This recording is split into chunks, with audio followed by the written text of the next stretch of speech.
नमस्कार साथियों, आप देख रहे हैं YouTube channel education portal Krishna. आज हम लोग इस वीडियो के माध्यम से दूसरे चरण में जो गणना प्रपत्र भरा जाएगा उसको समझने का प्रयास करते हैं एक एक बिंदु को। तो यह गणना प्रपत्र है, इसे आप स्पष्ट रूप से देख सकते हैं। इसको 4 भागों में विभक्त किया गया है। ऊपर का भाग यह जो आप देख रहे हैं यहाँ पर, यहाँ से यहाँ तक ध्यान दीजिएगा, यह पहला भाग है और इसे लोकेशन विवरण कहा जाता है, यानी कि इसमें लोकेशन विवरण भरा जाएगा। उसके बाद नीचे आइए, इस भाग को देखिए तो यह आंकड़ा संकलन है, इसी में वास्तविक गणना का कार्य किया जाना है। उसके बाद इसके नीचे आइए, यह तीसरा भाग जिसे हम विकल्प एवं कोड कहेंगे। इसे देखिए, इसको स्पष्ट रूप से, यह भाग विकल्प और कोड को दर्शाता है। और सबसे नीचे का भाग, यह स्व घोषणा एवं हस्ताक्षर भाग कहलाता है। तो इस गणना प्रपत्र को भरने के लिए बहुत सावधानियां बरतने की आवश्यकता है। हम लोग यहाँ पे हर सावधानियों की चर्चा करते हुए आगे बढ़ेंगे और इसको सीखेंगे भरने के लिए। हम लोग इस बात से भली भांति अवगत हैं कि प्रथम चरण के आंकड़े जो कि 7 जनवरी 2023 से प्रारंभ होकर के 21 जनवरी 2023 तक समाप्त हुई थी। उस समय संक्षिप्त मकान सूची प्रपत्र भरा गया था और उसमें भवन संख्या, मकान संख्या, परिवार का क्रम संख्या, परिवार के मुखिया का नाम, परिवार के कुल सदस्यों की संख्या निर्धारित थी। तो यह नियमित आवास के परिवारों के लिए था। उसके बाद बेघर परिवारों के लिए भी प्रपत्र भरा गया था, जिसमें परिवार के मुखिया का नाम, परिवार में सदस्यों की कुल संख्या कितनी है वह भी भरी गई थी। अब हम लोग यह जो द्वितीय चरण का कार्य होगा इसको प्रारंभ करेंगे और यह कार्य 15 अप्रैल से 15 मई तक चलेगा। तो प्रथम चरण के सभी आंकड़े बिहार जाति आधारित गणना ऐप पर लॉगिन, यानी कि जो ऐप इसके लिए निर्धारित किया गया है, अपने यूज़र आईडी और पासवर्ड की सहायता से जब आप लॉगिन करेंगे, उस ऐप में लॉगिन होकर के जाएंगे, तो यह ऊपर का जो लोकेशन विवरण है और इसके साथ साथ जो भी कार्य आप प्रथम चरण में किए हैं वह सारी प्रविष्टियां आपको अवेलेबल हो जाएगी। और यह प्रपत्र भरने के बाद इस प्रपत्र को जब आप भरेंगे तो इसे मोबाइल ऐप में, जो एंड्रॉयड मोबाइल की सहायता से जो ऐप चलेगा, तो उसमें भी यही सारी प्रविष्टियां उसमें भी भरी जाएगी। और उस ऐप की खासियत है कि वह बिना नेट की सहायता से भी चल सकती है, ऐसा बताया जा रहा है निर्देश पुस्तिका के माध्यम से। उसके बाद क्या होता है हम लोग तो आगे चल करके देखेंगे ही। और जब ऐप में वह भरा जाएगा, इसके बाद बिहार जाति आधारित गणना पोर्टल पर उसे पुनः रखा जाएगा, यानी कि एंट्री की जाएगी। और एक बार पोर्टल पर आंकड़े को समर्पित करने के बाद, यानी कि उसमें जब एंट्री करेंगे तो इसमें कोई भी संशोधन करना संभव नहीं होगा। तो ध्यान रहे प्रगणक को कि आंकड़ों की पूर्ण जांच जरूरी है और आंकड़ों की पूर्ण जांच होने के बाद ही आप भरेंगे। तो चलिए हम लोग समझते हैं एक एक करके सभी चीज़ें। और इसके पहले हम लोग थोड़ा सा कुछ समझ लेते हैं कि प्रपत्र को भरने के लिए जो आवश्यक निर्देश है उसे हम लोग सबसे पहले यहाँ पे देखते हैं कि काली लीड वाली पेन का इस्तेमाल करेंगे, यानी कि काली लीड वाली पेन का इस्तेमाल करेंगे। उसके बाद जो लिपि लिखी जाएगी वह देवनागरी लिपि में होगी और अंक का प्रयोग हम लोग अरेबिक न्यूमेरिकल जो होता है उसका ही प्रयोग करेंगे।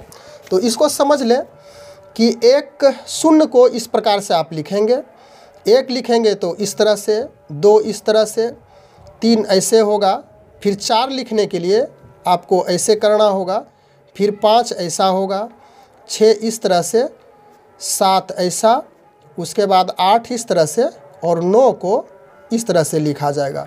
तो यह हुआ अरेबिक न्यूमेरिकल, यानी इसी संख्या का उपयोग करना है प्रपत्र को भरने के लिए।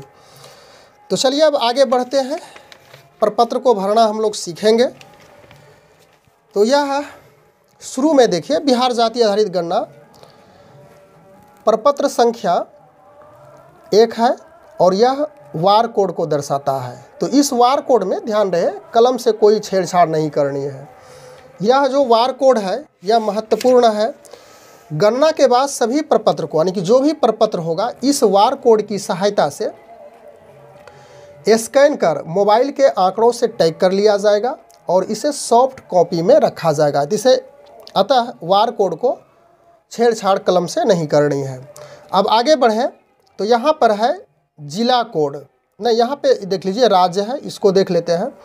तो यह राज्य जिस राज्य के लिए यह काम हो रहा है तो स्पष्ट है कि बिहार के लिए हो रहा है, लेकिन कहीं ऐसा ना हो कि बिहार में रहते हों और अन्य राज्य के निवासी हों तो उसका अन्य राज्य भी यहाँ सूचित होगा। तो बिहार के अस्थायी निवासी के लिए यहाँ पे बिहार लिखेंगे। उसके बाद यदि वह व्यक्ति किसी अन्य राज्य के हों, सपोज कीजिए कि बिहार के नहीं हो, बिहार में रह रहे हों, अन्य राज्य के हों, तो उनका राज्य भरा जाएगा।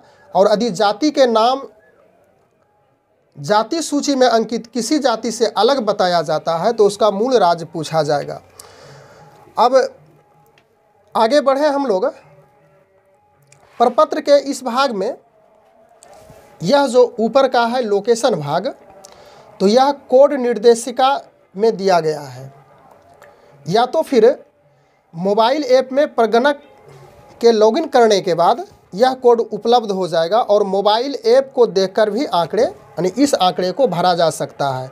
और मोबाइल ऐप में लॉगिन करने के बाद जो यह दिखा रहा है कोड, उसके बाद निर्देश पुस्तिका में जो कोड निर्देश पुस्तिका आपको मिलेगी उसमें कोई अंतर हो, दोनों में विभिन्नता हो, तो जांच अधिकारी को तुरंत सूचित करना होगा। तो यह सब बारीकियां हैं, इसे ध्यान में रखना है। चलिए अब हम लोग प्रारंभ करें। तो बिहार जिला का कोड स्पष्ट रूप से आपको मिल ही जाएगी सभी जानकारियां, तो इसको भर देंगे। और आप जहां पे पहली बार काम किए हैं तो आपको पता भी होगा, जानकारी भी होगी कि क्या क्या कोड है। उसके बाद चार्ज कोड क्या है यहाँ लिख देंगे। तो चलिए इसको लिख देते हैं 02। चार्ज कोड कहने का अर्थ हो गया कि जिस ब्लॉक में आप कार्यरत हैं तो उसका कोड होगा। पंचायत कोड 001 कर देते हैं, वार्ड नंबर 011।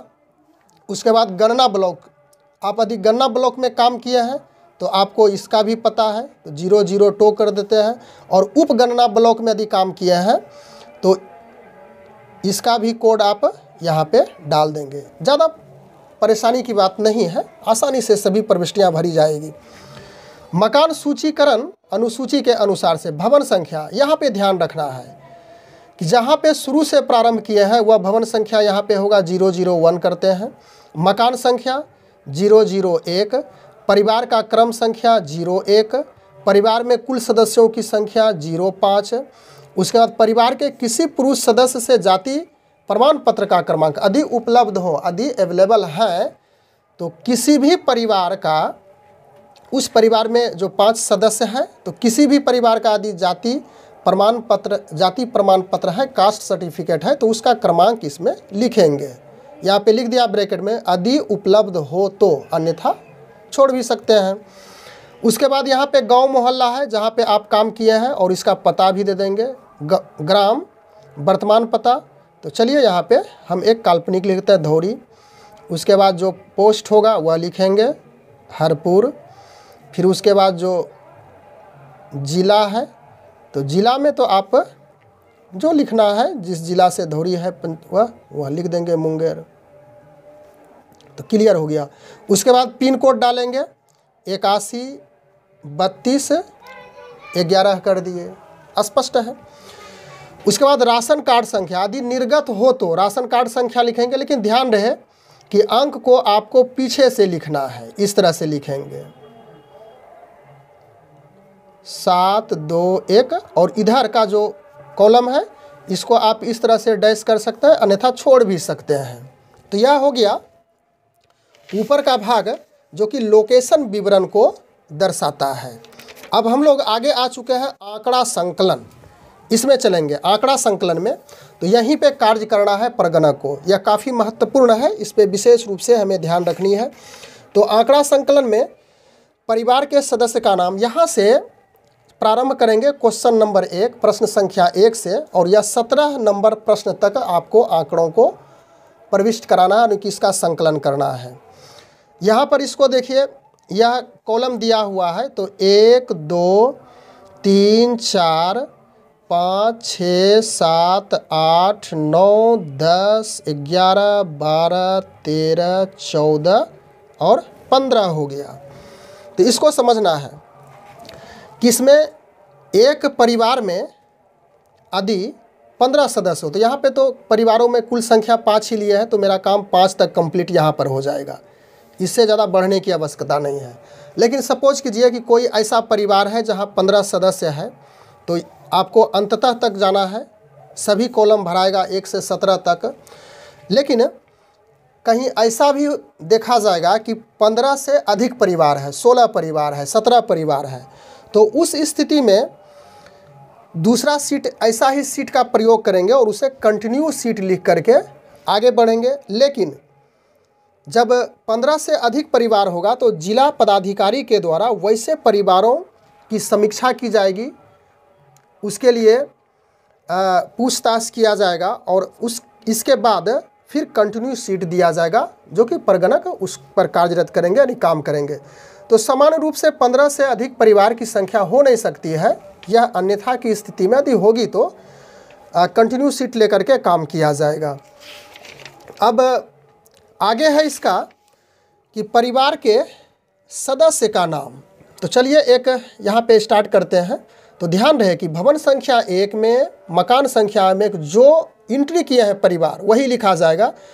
तो इसमें राम कुमार एंट्री किया गया है, परिवार के सदस्य का नाम हो गया, और इसके पिता का नाम मोहन कुमार है।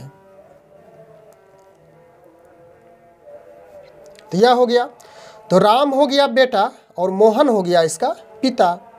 अब आगे देखिए, परिवार के प्रधान से संबंध, तो परिवार का प्रधान मोहन कुमार है। तो यहाँ पे एक और चीज़ हम लोग समझ लें, परिवार का प्रधान कहने का अर्थ हो गया कि वैसा परिवार, चाहे वह पुरुष हो या तो फिर महिला हो या तो युवा हो, यदि उसी के आधार पर उसी के देखरेख में परिवार चल रहा है तो उसे प्रधान माना जा सकता है। तो चलिए यहाँ पे मोहन कुमार है, यह प्रधान हो गया और यह इसका पुत्र हो गया। अब क्वेश्चन नंबर 3 में आते हैं, परिवार के प्रधान से संबंध। तो यहाँ से देखिए, यहाँ से आपको यह जो विषय और कोड है इस पे ध्यान देना। परिवार के प्रधान से संबंध, विषय का कोड वहाँ पे डाला जाएगा, वहाँ पे लिखना आपको नहीं है। तो पिता पुत्र का संबंध है, तो यहाँ पे देखिए प्रधान स्वयं, इसके लिए कोड 1 है, ठीक है। थोड़ा सा इसको ऊपर कर देते हैं, ठीक है। तो यहाँ पति पत्नी है, उसके लिए 2 है, पुत्री पुत्र है तो 3 है, तो यहाँ पे यही कोड डाला जाएगा। पुत्र है इसका तो 03 होगा। उसके बाद क्वेश्चन नंबर 4 आयु वर्ष में, तो 4 के लिए कोड यहाँ पे अवेलेबल नहीं है, यानी कि उसके परिवार के प्रधान से पूछा जाएगा या तो स्वयं उसी व्यक्ति से पूछा जाए कि आपकी आयु कितनी है, तो वर्ष में लिखेंगे। तो सपोज कीजिए कि उसकी आयु 25 वर्ष है, तो यहाँ पे 25 लिख देंगे। 0 2 5 इसके लिए 3 कॉलम दिया हुआ है, 3 बॉक्स है। उसके बाद 5वां में आते हैं, यह है लिंग। तो इसके लिए कोड फिर भरा जाएगा, पुरुष के लिए 1, स्त्री के लिए 2, अन्य के लिए 2। तो यह पुरुष है तो इसके लिए 0 1 0 1 आ जाएगा। फिर वैवाहिक स्थिति क्वेश्चन 6, वैवाहिक स्थिति में दिया है फिर इसी प्रकार से कोड। अविवाहित के लिए 1, तो अविवाहित है तो 0 1 डालिए। धर्म, धर्म के लिए भी कोड है, हिंदू है, इस्लाम है, ईसाई है, सिख है, सभी के लिए कोड दिया, कोई धर्म नहीं है, इसके लिए देखिए 8 नंबर कोड है। अन्य धर्म है तो इसके लिए 7 है। तो चलिए हिंदू देते हैं 0 1। उसके बाद जाति का नाम एवं कोड, तो जाति में उपजाति नहीं लिखा जाएगा, उसकी जो मेन जाति है उसको लिखी जाएगी। तो क्वेश्चन नंबर 8 इसके लिए कोड यहाँ पे देखिए, कोड कह रहा है कि डायरेक्टरी से अवेलेबल होगी, एक निर्देश पुस्तिका एक डायरेक्टरी दी जाएगी, उसी से कोड आपको लिखना है। तो यहाँ पे लिखेंगे देवनागरी लिपि में जाति, जो जाति है। तो चलिए यहाँ पे लिख देते हैं कुछ भी जाति, लिख दिए जाति। उसके बाद इसका कोड जो होगा आप डायरेक्टरी से देख करके, यानी कि उस निर्देश पुस्तिका जो मिलेगी आपको उससे देख करके भर देंगे। तो चलिए इसका 2 है, सपोज किए, कल्पना करके इसको भर दिए।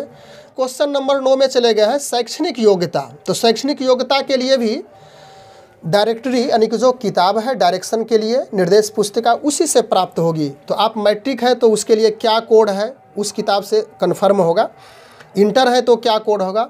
तो मैट्रिक है तो उसके लिए सपोज कीजिए कि 01 है, तो इसको डाल देंगे।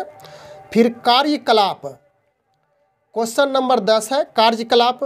कार्यकलाप के लिए फिर यहाँ पे आ जाइए, खेतिहर मजदूर है तो 6 यहाँ से प्रारंभ हुआ है।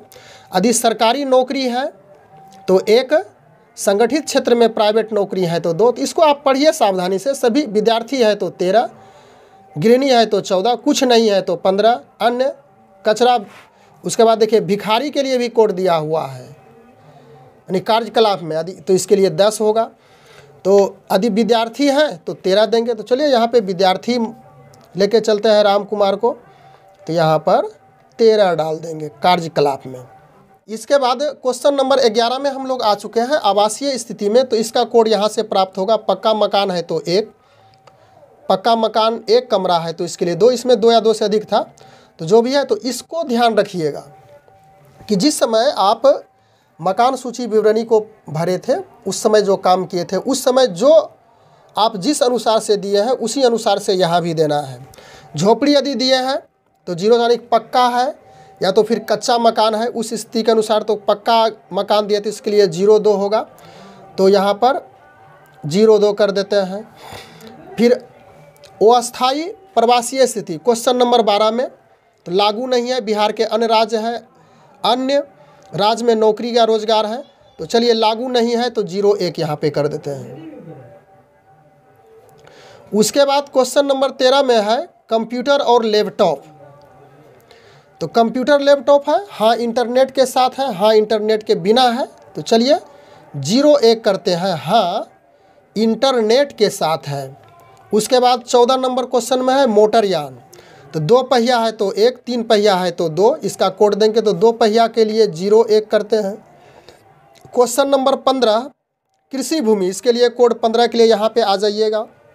शून्य है तो 01, शून्य से अधिक और 50 डिसमल तक है तो 1 डिसमल में ध्यान रखिएगा। यदि 5.5 हाथ की लगी हो तो 6.4 दूर होता है। उस अनुसार से मकान माली से सामंजस्य बैठा करके पूछताछ करके आप कितना डिसमल आपके पास है उसको आप निकाल लेंगे और यहाँ पे भरेंगे। तो सपोज कीजिए कि 0 से अधिक और 50 डिसमल तक है तो इसको करेंगे 02। अब आवासीय भूमि क्वेश्चन नंबर 16 में चले गए हैं। तो आवासीय भूमि के लिए यहाँ से कोड प्राप्त होगा। 0 से अधिक है और 5 डिसमल तक है तो 02। तो चलिए इसी कोड को डालते हैं। उसके बाद क्वेश्चन नंबर 17 में सभी स्रोतों से मासिक आय। सभी स्रोतों से मासिक आय कहने का अर्थ हो गया कि वैसा परिवार जो नौकरी कर रहा है और उसके बाद खेत से कितनी उसकी आमदनी होती है, अन्य व्यवसाय से कितनी आमदनी होती है, साल में जो आमदनी हुई उसे 12 से भाग देने पर मासिक आय निकल जाएगा।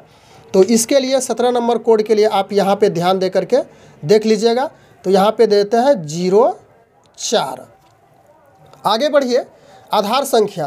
तो आधार संख्या राम कुमार के पास यदि है तो यहाँ पे आप इस बॉक्स में नोट कर देंगे, यदि नहीं है तो छोड़ देंगे। तो इस तरह से एक परिवार में 5 सदस्य है, यहाँ तक चलेंगे और सभी में सभी एंट्रियाँ इसमें की जाएगी। तो यह तो हो गया क्लियर। अब हम लोग अंतिम पड़ाव में आ चुके हैं और यह है घोषणा और हस्ताक्षर।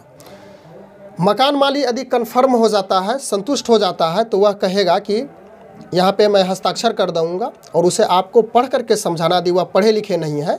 तो मैं घोषणा करता हूँ कि मेरे द्वारा पूरे परिवार के संबंध में जो उपरोक्त सूचना दी गई वह मेरी जानकारी और विश्वास में सत्य है और इसमें से किसी सदस्य की गणना अन्यत्र नहीं कराई गई है। उसे पूछ लेंगे कि यदि कराए हैं कहीं पे तो दूसरी गणना निश्चित रूप से आपका फ्लॉप होगा और आप समस्या में पड़ सकते हैं। तो वह यहाँ पे परिवार का क्रम संख्या लिख देगा। उसके बाद परिवार का प्रधान का हस्ताक्षर, जो प्रधान है यानी कि मोहन कुमार यहाँ पे कर देंगे, तिथि दे देंगे, 15 से प्रारंभ होगा तो जो भी तिथि हो जाएगा 15/4/23। उसके बाद प्रगणक का हस्ताक्षर यहाँ पे होगा, प्रगणक जो है वो हस्ताक्षर करेंगे, उसी तिथि को डालेंगे 16/4/23 और फिर यहाँ पे पर्यवेक्षक का हस्ताक्षर होगा।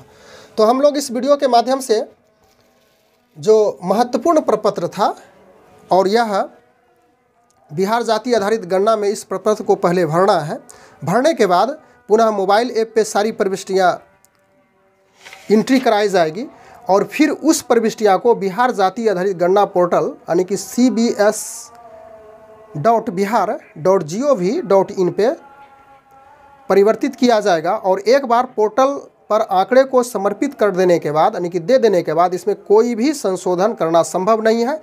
इसलिए प्रत्येक प्रगणक को इस बात की जानकारी रखनी है, इस बात को ध्यान रखना है कि आंकड़े की पूर्ण जांच अति आवश्यक हो जाती है। बिना आंकड़े की जांच किए हुए मोबाइल ऐप पे उसे प्रविष्ट नहीं कराना है, यानी कि सारी बातें समझ बूझ करके ही इस काम को करेंगे। बस आज के वीडियो में हम लोग इतनी ही चर्चा करने के लिए उपस्थित हैं। मिलते हैं अगले वीडियो में फिर इसी प्रकार से। तब तक के लिए thanks for watching, good bye.